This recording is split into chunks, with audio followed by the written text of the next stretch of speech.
This is episode 36 of The Investors Podcast. Broadcasting from Bel Air, Maryland, this is The Investors Podcast.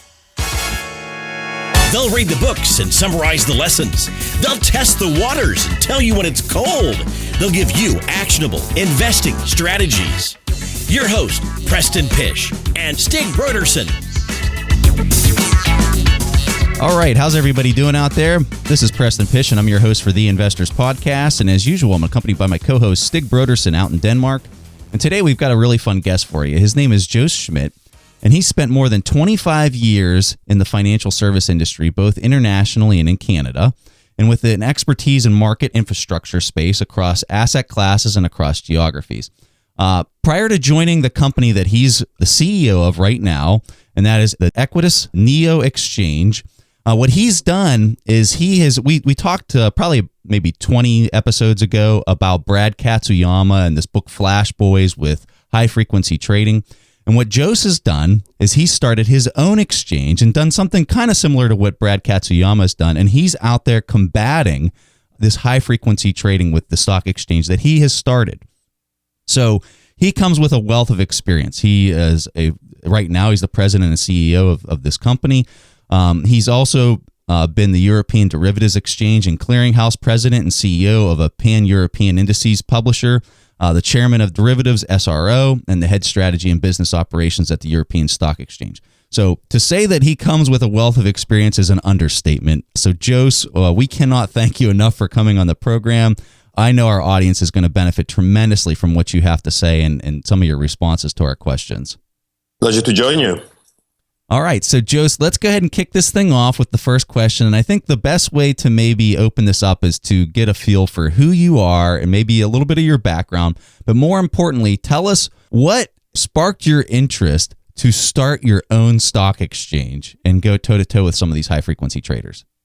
Yeah, I think you already talked yourself a bit about the background and the experience, so I'm not going to spend too much time on that. But it has been many years indeed active in the exchange space, whether it was securities, derivatives, whether it was trading, clearing, settlement, just name it.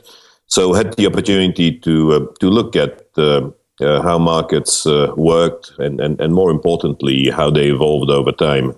And the last initiative I was involved in here in Canada was the setup and the operations of what we call over here an alternative trading system. So not a stock exchange as such, but a marketplace where you can trade securities that are listed on the stock exchange. I think you mentioned Brad Katsuyama earlier. AEX is a good example of that. They are today not a stock exchange, but they are an alternative marketplace where you can trade securities. So I did that in Canada, and that was from 2008 until 2012. And in that period, it's really the period where the concept of high-frequency trading as we know it today developed. And you look at the US, you look at Canada, I would say high-frequency trading really started 2007 in the US, 2008 in Canada, and then continued to grow. And that is also where we saw the development of many of those behaviors that I would define today as predatory. But that is the history. So in 2012, then something important happened to me. That is that alternative marketplace that I set up and did that with a number of financial institutions got acquired by a group of institutions who brought it together with the incumbent, what we call over here in Canada, Toronto Stock Exchange, and created one big virtual monopoly again, if you want, in the Canadian marketplace. So when all of that happened, there was an opportunity to stay, but at the same time, it was not really an environment that was right for me, and I decided to move on. And probably a week later, one financial institution came to me and said, looking now at the Canadian marketplace, we are back in a monopoly situation, and we have a player here, an exchange that is rather enabling high-frequency trading than trying to tackle some of the issues with it.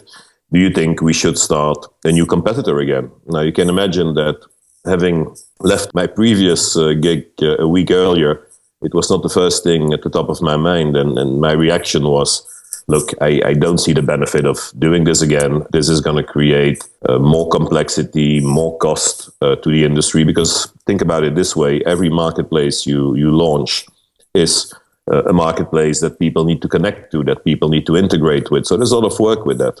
And then the conclusion of the conversation was, you know what, why don't you take a month and a half, 2 months, sit back, look a little bit at what you see happening in the markets and what you think could be the solutions.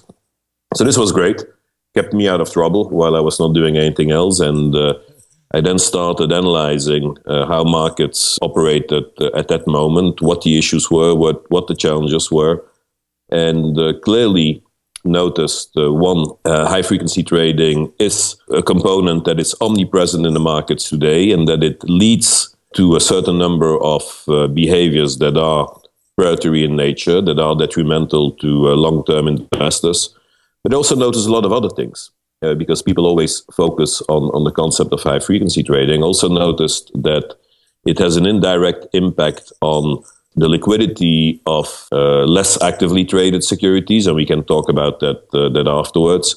I noticed that a category of market participants that we used to know in the past as market makers has been pulling out of the markets, and they were a key liquidity safety net in those markets. I noticed that the cost of trading, the cost of access to market data has continued and continues to grow, making trading very expensive.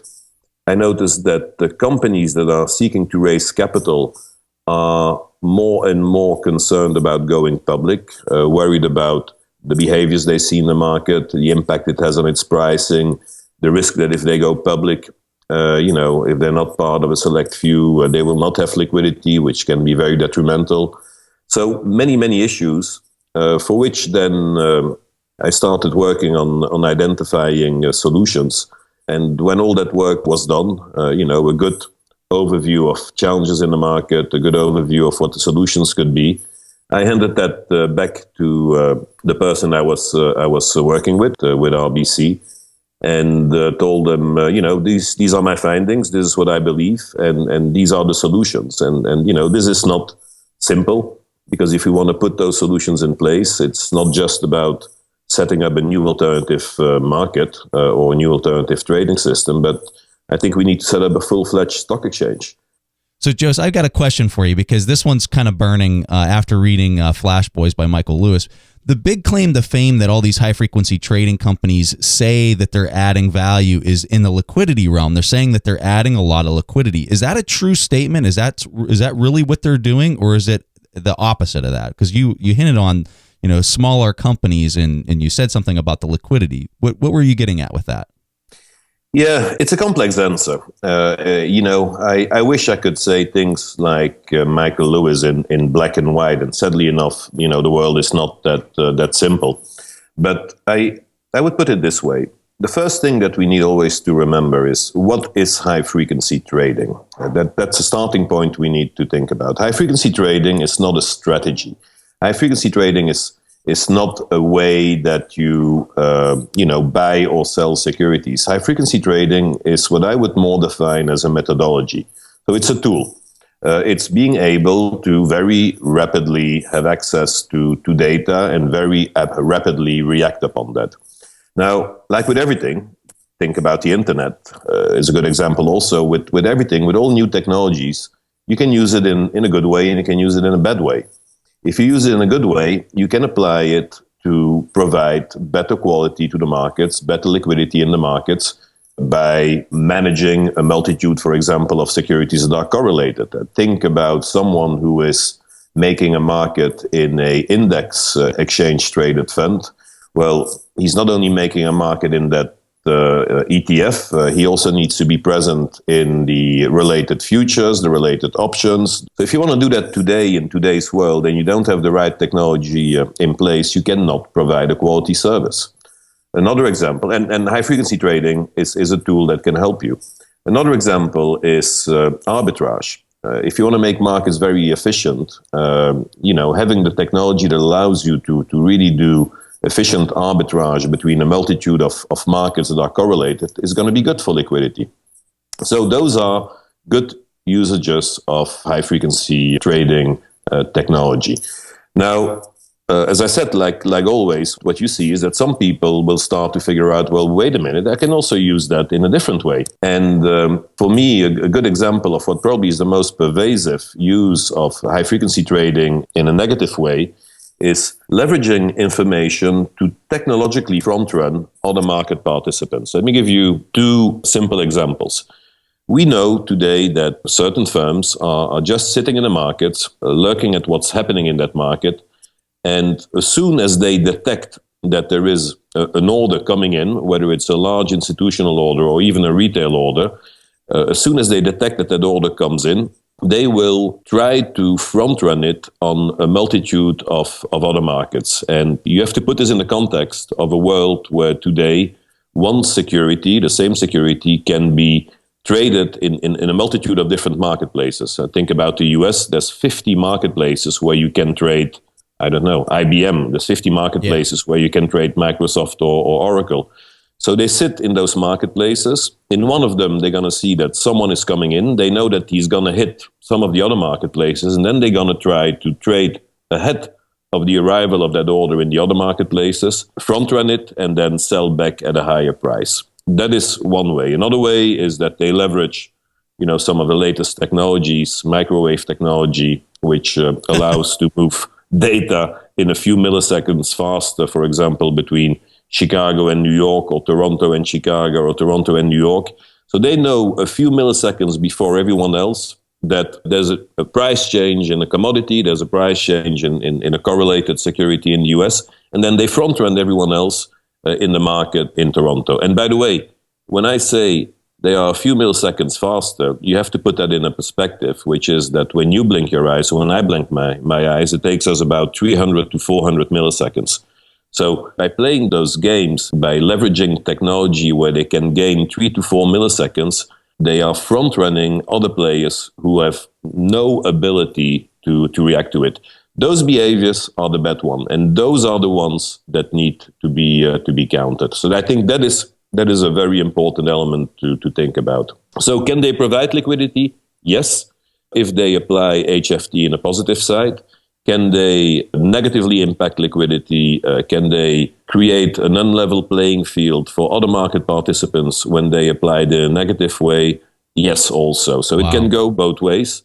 And the last element that I would like to add to that, talking about liquidity, because you referred to my earlier comment about smaller securities or mid-sized securities. One thing that we have also noticed, and that was part of that original analysis, when you look at the high-frequency trading, you will see it concentrated in the most actively traded securities. So I don't know if you ever noticed that. It's quite fascinating. When they say they add liquidity, one thing that I find fascinating is, well, why don't you do it in securities that really need it rather than those where we don't need it? And many of the transactions for me are more driven by creating more volume than creating real liquidity. Well, it seems like they would use the larger volume stocks because they're baiting. So let's just take the Chicago to New York example that you were talking about in that arbitrage example. So if the stock is IBM, I have an expectation, if I'm a high frequency trader, I have a high expectation that there are people out there with a very large quantity of shares. So I would expect somebody to own 100,000 shares of IBM. They know that they're not going to be able to fulfill that maybe completely in Chicago. So their baiting is going to pick up on that, and then they're going to be able to beat them or front run them to New York in order to have that done. But if it's a small volume stock, most likely I would suspect this is how they're thinking, and I might be wrong. You would know better than I would know, but I would suspect that if it's a low volume stock or something that doesn't have a large volume of shares from a single person or a single entity, it's going to be harder to get more. You're going to have a harder time finding more examples and more exercise of basically front running them and beating them to the other exchange. Would you agree with that? You're absolutely right. I think your analysis is 100% correct. That is that those strategies only work in securities that are liquid, where there is investor interest. So if there's no investor interest and you try to do that, well, you put yourself at risk when you technologically front run, because you're not sure you're going to be able to sell it back. Because always think about it this way: it is that type of strategy, that technological front running strategy, is a no risk strategy. they will only do it if they are sure that there's going to be interest that will allow them to revert their position once they've taken it, based on their asymmetric access to information. And what does that mean? What that means, and which in my eyes is quite fundamental, is that the less liquid securities get less and less attention, or they don't get any attention from them.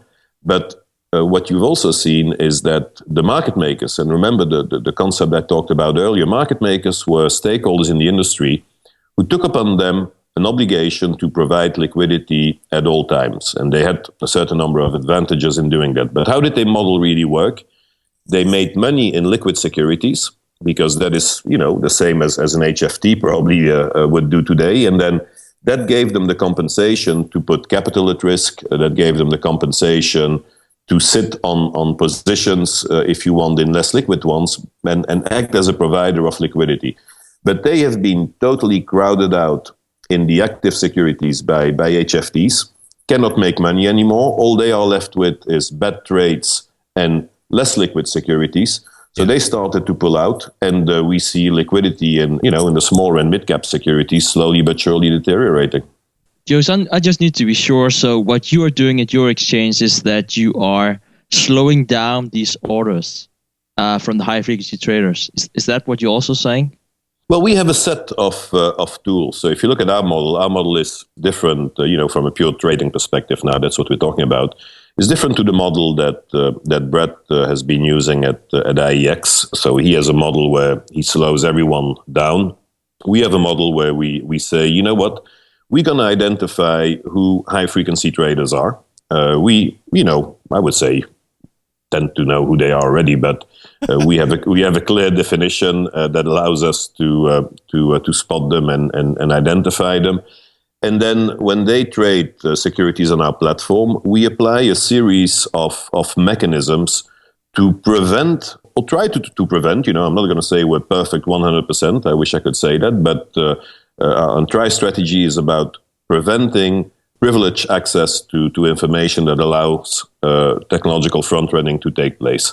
And it's a combination of tools. So one of the tools that we use is when they want to take liquidity in one of our trading books, as you just said, yes, we throw a speed bump in front of them and we slow them down, believe it or not for more than 5 to 9 milliseconds. And it is something that is random, because if it's not random, we know they can adjust to it. And that advantage that they had, like they knew something or they detected something before anyone else, well, suddenly you can't execute upon it anymore. But other mechanisms that we use, that is, if they are sitting in the book, I'm sure you must have heard about layering the books, where you see lots of small orders put in books that are sitting there and waiting, as part of detection mechanisms or as part of a strategy where you can sell at a higher price. Well, if they do that and you have a long-term investor sitting next to them at the same price, usually much further in the queue, because the trading book is based on the first in, first out principle. So you always have the HFTs sitting at the front and the long-term investors at the back at the same price. Well, we say, too bad to set. If it's a long-term investor, he's going to jump the queue. So even if you were in that book before him, he's going to jump the queue. So those are two examples of the things that we do. Having analyzed all the various types of strategies that we know they deploy, we then came with solutions to tackle that. But at the same time, we didn't want to punish anyone, who's a long-term investor. So I don't see the benefit of slowing down a long-term investor. Why would we do that? So we have been very selective in identify the strategies and apply a solution to prevent it, predatory strategies, and apply a solution to prevent that predatory strategy to be deployed. That's fascinating. I'm just blown away. Now, do you run into any? So what you're talking about is basically, I know who the person is that's coming to me, and if it's a person with a long strategy, we let them, execute as normal. But if you're a person who's a short timer or has a real short strategy, we're going to assess whether we allow you to come in immediately based off of a random time delay. Did I catch it correctly? And if so, is there any legal ramifications with doing that? Well, I probably a couple of comments to it. So your assessment of what we do is correct. And it is, as I said, one of the the strategies that we use, and we use many other ones. And by the way, what I would add to that is that we apply this to anyone we define as a high frequency trader. And before I answer your legal question, it's probably interesting to talk about that, because remember, I said that there is good behaviors and bad behaviors. So are we then impacting them both? Well, no. That is the beauty of the approach that we took, because our approach is not trying to prevent a high frequency trader to trade on our market. Our approach is to prevent them to roll out certain strategies on our market that we know are predatory in nature and detrimental to all the other investors. And I had a beautiful discussion, and I give you that as a quick anecdote. I had a beautiful discussion with a market participant who joined our venue and said, well, I want to be a real market maker on your exchange. I don't do any predatory strategies. I will just provide real liquidity. I'll take up an obligation in the liquid securities and the less liquid securities. So I assume that I'm not going to be subject to your speed bump. And I said to him, well, you are an high frequency trader. He says, yeah, but I only deploy good strategies. I said, if you only deploy good strategies, you shouldn't have a problem with a speed bump. and the discussion was over. But why do I give you that anecdote? Because I think it clearly defines what we seek to do. So we are not in any way, shape, or form anti-HFT.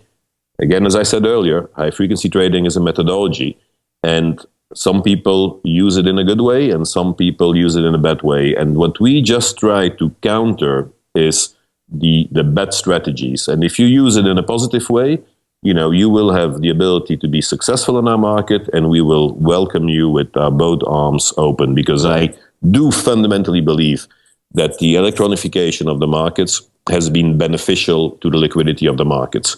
But like always, some people abuse it. Now let's come to the legal question, and I would probably define it more as a regulatory question.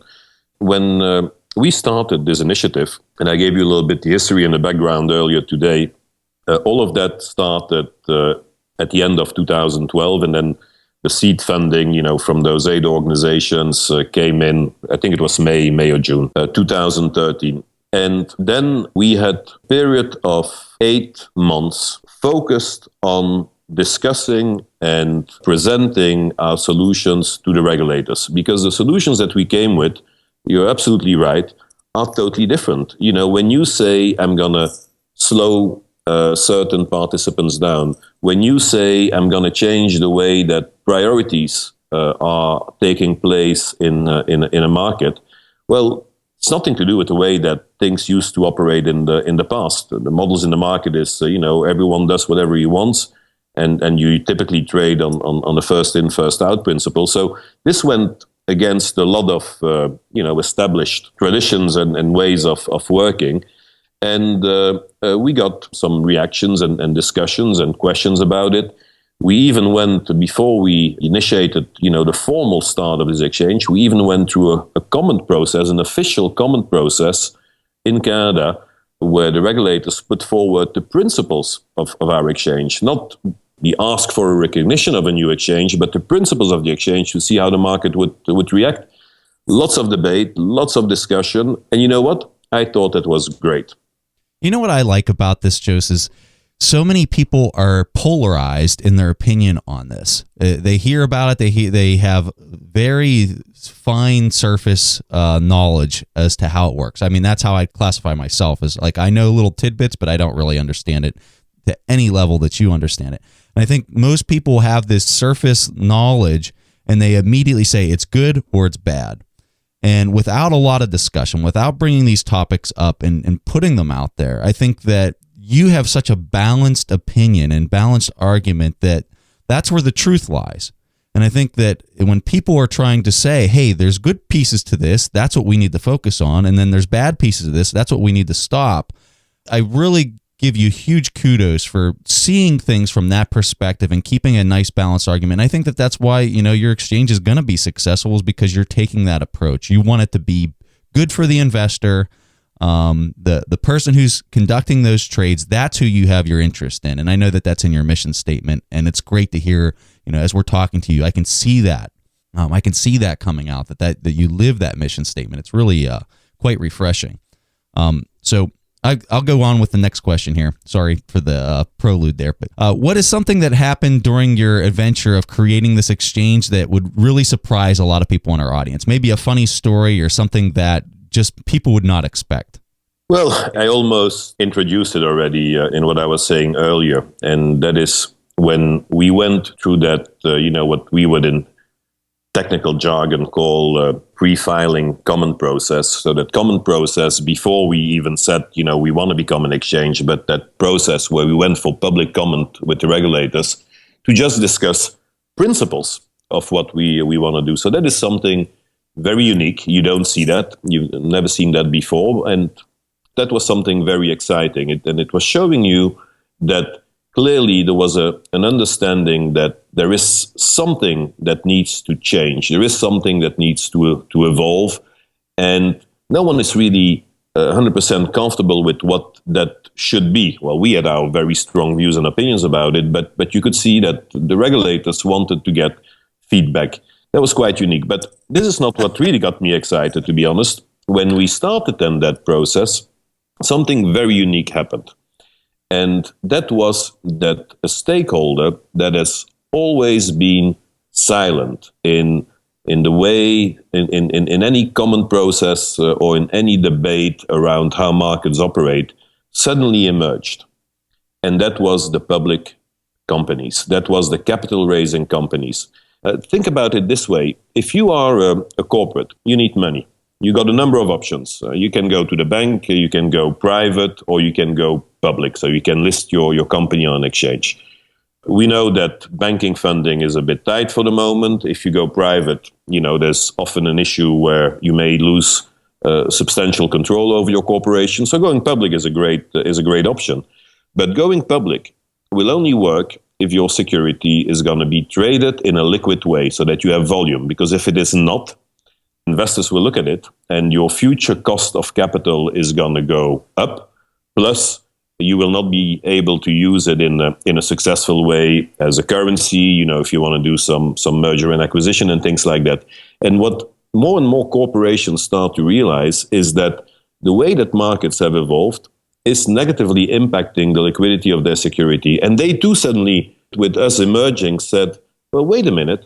Those guys are hitting some key points that are at the root cause of the problems that we start to observe in the markets. And never seen that before. Suddenly we see those corporations starting to make comments with limited knowledge. You can't expect a company that has a business to run to be an expert in market structure. But they started to say, well, wait a minute, there are issues indeed. And these guys were not 100% sure what they're doing and how they're going to solve the problem, because that's a bit the kind of comments that you got. But at least they are raising the right issues and they are coming with a number of solutions. So we should support that kind of innovation and that kind of transformation of capital markets.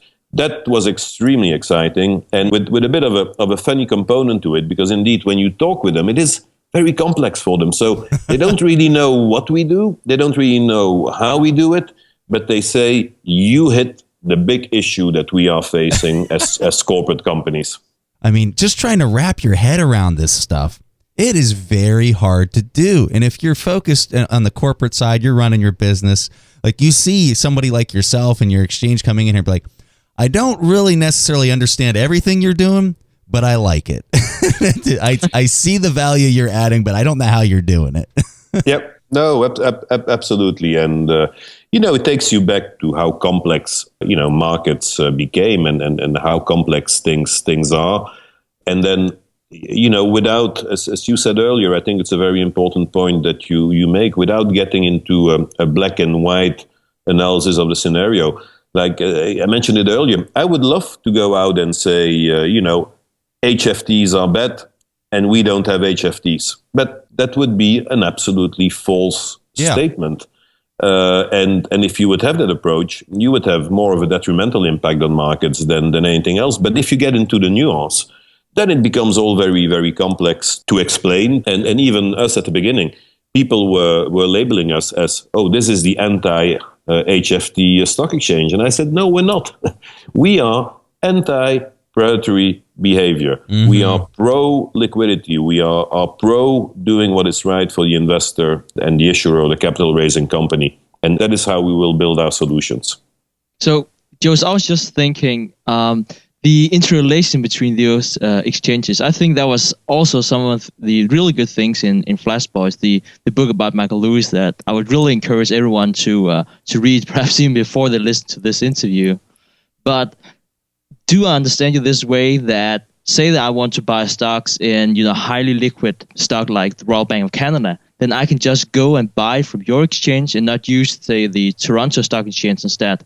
Is that how stock exchanges work? That I can pick my favorite exchange, or how does it work? Yeah, that is an interesting question and a very critical question.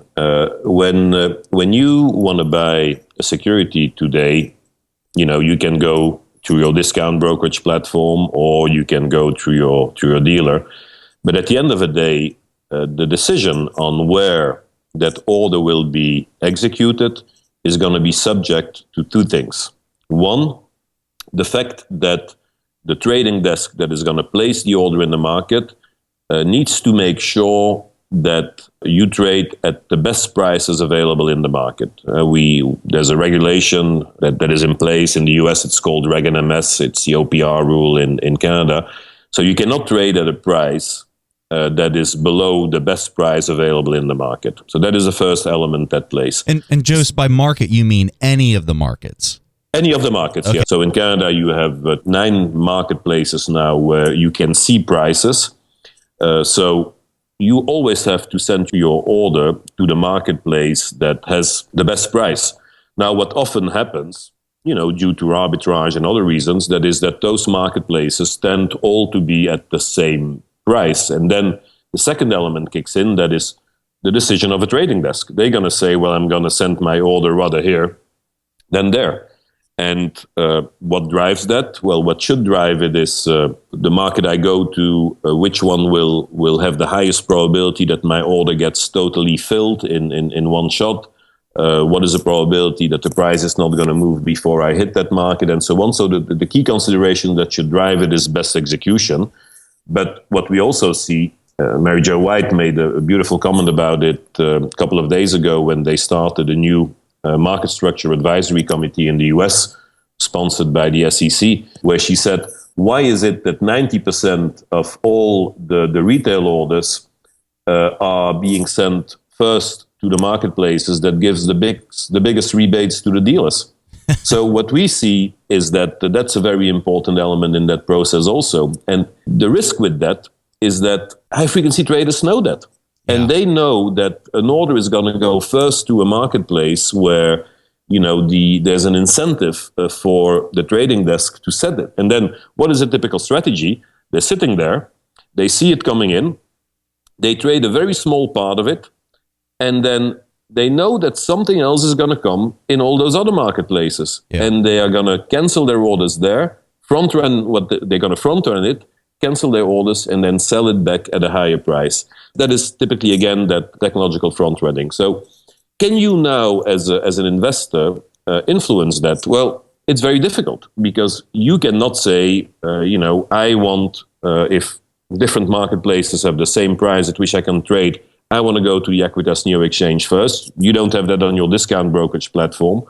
And if you work with your investment advisor or whatever it is, he cannot say, send it to NEO Exchange first, because that decision is taken centrally. So you cannot impact that directly. But what can you do? What you can do is two things. One, you can say, gentlemen or ladies, I want to understand how you are handling my orders, and ask for transparency. Start to raise the issue. When I look at the confirmation receipts of my own orders, I see exactly where they trade, what the first marketplaces they trade on, and then also how the price evolves. Can you explain me why this is happening? And I would like this to change going forward. So I think very important to start showing the industry that as an investor, we want to understand more about what's going on. And when we see things that we don't like, we want our instructions to be followed. And at the end of the day, we are the owners of the shares, no one else. So I think it's very important to raise the issue, ask for transparency, and start to feel empowered about doing it. Today, it's not something you can control yourself, but you have to start putting pressure on the system. The second element that you can do, and that is very exciting in what we see again around us, that is that we see some dealers starting to go public and say, by the way, we give you a choice. If you work with us, you can decide where your order is going to go first. And that is the beginning of tomorrow's world. Wow, that was really insightful. This is a question I'd like to ask everyone that we have on the podcast. Looking at what you have said about the exchange and the vision, also the mission about the exchange, do you have any books that has shaped your life personally that you really think this is something you want to give to other people if you could? Here I'm going to take you by surprise, because I'm gonna talk to you about a book that has nothing to do with the industry, but you can link it back to our vision, our mission. And the book probably impacted me most, and I've had the opportunity to read a few in my life, many linked to the industry, which were usually quite boring, to be honest with you. But I read, I think it was probably a good 5-7 years ago, Short History of the World, which was a book written by H.G. Wells in the early 20s. And what that book is doing, it is giving a bit of a holistic overview, based on the knowledge and scientific knowledge at that time. So we're talking early 1920s, of the evolution of Earth and mankind since inception until then. And remember that it ended pretty much just after World War I. And what struck me with that book is how it was showing the entire continuum of history, and how history evolves, and how it predicts things, and how things can go in a good direction, can go in a bad direction. And then it was showing that globally, not just focusing on our Western culture, but looking also at what's happening, in Asia. Like if you think about the entire period of enlightenment of the Greeks in the 6th century BC, something exactly very similar happened at the same time in China. But the point that I want to make is it shows you big things, a large continuum, and it shows you at the same time that we, as important we may think we all are just a very small piece in a history, in a time-space continuum that has a very small amount of time, or we have a very small amount of time to do something that is going to be really valuable for the evolution of this earth and for the evolution of this mankind. Now, sounds all very nice what I say. So why did that impact me, and how did it impact me? Well, it impacted me by making me think a little bit about, what am I doing? What are we doing? What are we seeking to achieve? And is there anything in my industry where I can be more meaningful than just trying to develop another business that's going to seek to be successful from a financial perspective solely, make shareholders happy? Can I do something else? And I would say that type of realization of who we are, in what continuum we live, made me think a bit about, can I do something more? Can I do something different? Can I do something transformational that can represent at the end of the day some form of legacy for the better of the industry that I know and that I'm good in? And if you want to be meaningful in your life, you have to do something that is really about making things better. And when I then take that back to the Aequitas NEO Exchange, the Aequitas NEO Exchange is not something I did because I wanted to have a job. It's not something I did because it is something that could generate big returns. It's something I did because I fundamentally believe that we have issues. I fundamentally believe there are solutions. And I fundamentally believe that it's an incredible opportunity to do what is right. I'll tell you what, Jos, that was fantastic. I love the book recommendation. I love how you put your perspective in there of, go after it, make a difference. And I think for a lot of people, they can be inspired by listening to a person like yourself who, you're a big dreamer. You don't stand up your own stock exchange. on a whim. I mean, this is not an easy task, and to do it in such a highly complex and highly technical industry just is an inspiration for people listening to this, so that they can take that same motivation and take it as, you know, you the listener out there, you have that thing that you know you can make a difference in, and it might be something really big. And look at Jos, look at what he's doing. He just went after it. And I think for all of our listeners, that's exactly what they can take away from this interview, is they can go after it, they can make a difference, and shape the world around them. It's just awesome. I loved this interview. I really thoroughly enjoyed hearing your perspective on this. It was kind of neat to hear the other side of the coin to Flash Boys, because I think Flash Boys definitely paints HFT in a very bad light. And it's kind of neat to see a person like yourself basically combating the high frequency trading, the negative piece of it, and then also having the courage to talk about the positive pieces of it too, and how it is adding liquidity, but maybe in the wrong areas or in the wrong types of companies. So that was just fantastic. I really enjoyed this. Thank you. The one comment that I would add about Flash Boys and the way to look at that book, so Stig, you make the comment earlier, people should read it. Well, yeah, I will recommend the same. And then, I got sometimes reactions back. Why you tell people that they should read it? This is too negative. This is, someone who's saying markets are rigged. This is not good for investor confidence, just name it. And my view is you should read it, because in that book, there is a lot of elements that are correct. When you look at the way that some of the strategies are being depicted and what kinds of things are happening in the markets, it's absolutely true. So don't tell me that that's not true. But then the problem, of course, with a book is that a book needs to simplify. It needs to turn the world in black and white.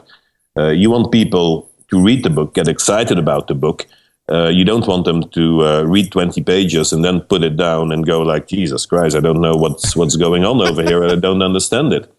So it is a simplification of things, but at the same time, there's a lot of truth behind it. And by the way, yes, we have an investor confidence crisis. Let that be very clear. It's not going to help us by saying the markets are rigged. I think what we should say is that there are issues in the markets. The markets have a fairness issue.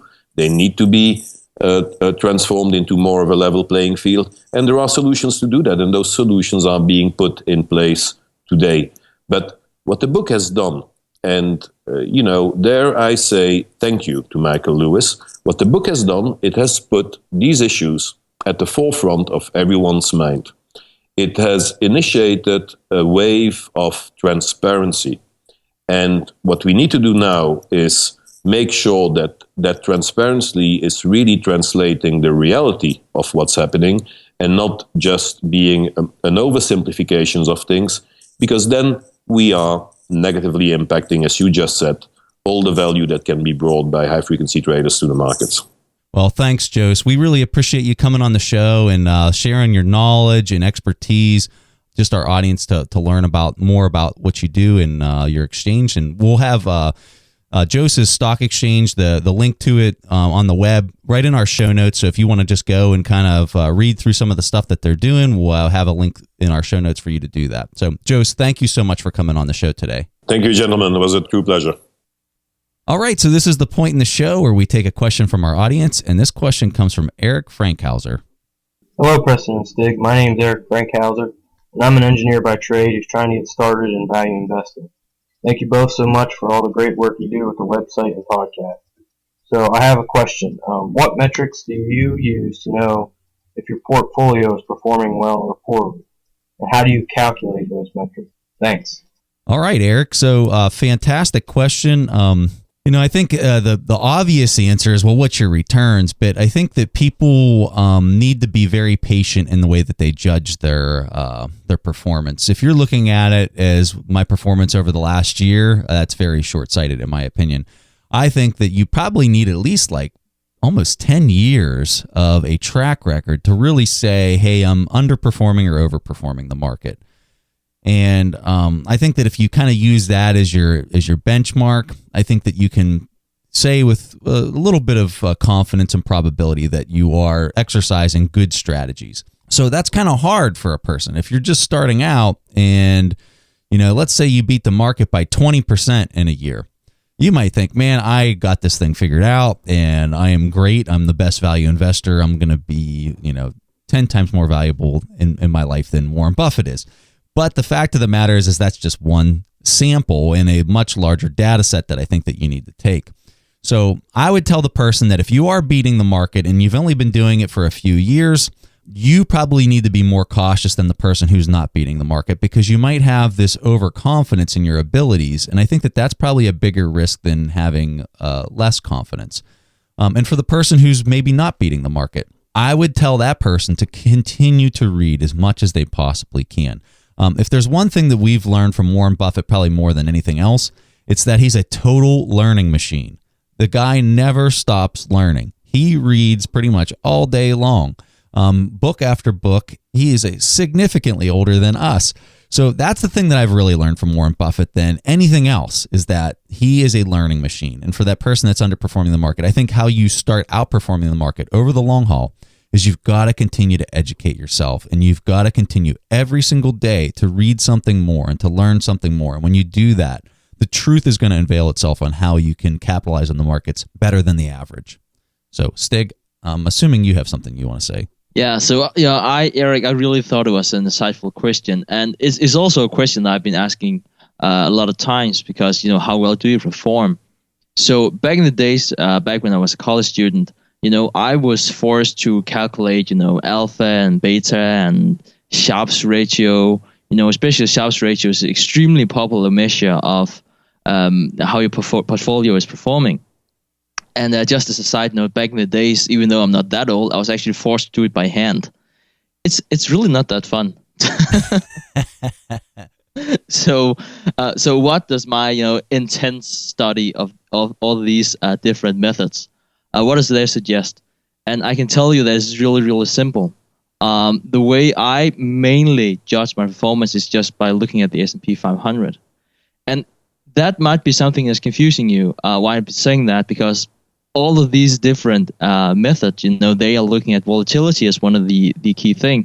I don't think volatility is that important if you invest like most investors do. Like I'm a pretty simple investor. I mainly buy equities, and I don't use derivatives. I don't use debt.